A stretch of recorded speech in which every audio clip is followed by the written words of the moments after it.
Okay, Rider Japan, welcome. Right, I'm going to talk about this problem I've had almost 3 times now. Happened the first time, and that was really troublesome. Second time was really annoyed with myself for not sorting it out, and it's almost about to happen again, so I want to make a video about it. It's something to watch out for with these bikes. Bit of a design flaw.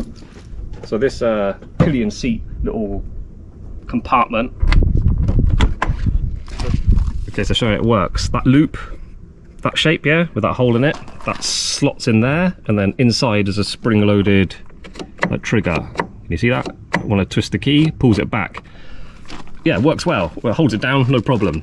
Problem is, that's not sealed, that mechanism. So, what's happening is, you've got something in there. This is what happened the first time, really bad. There was just like one thing in here, like one bag of these bits, and it slid under it. And what happened, I couldn't, twisting the key, I couldn't pull it back again because it was just like jamming it shut.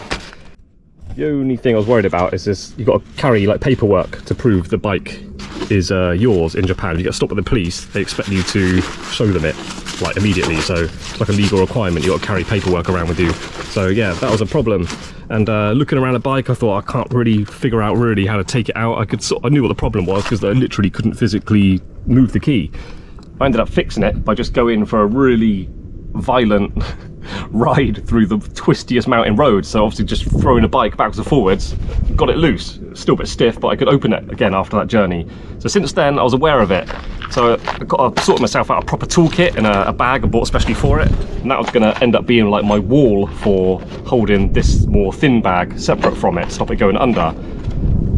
Yeah, almost happened again, even with this. So I started moving things around, being more careful about it, and this is like over like 2 years. And recently, the key went stiff again. I thought, oh my god, this is a proper problem. So I literally think I'm gonna have to like permanently put something in there, like some sort of bracket, just to stop things going underneath that mechanism. Bit of a design flaw really, that should be sealed. Because, yeah, it's caused me a problem almost 3 times.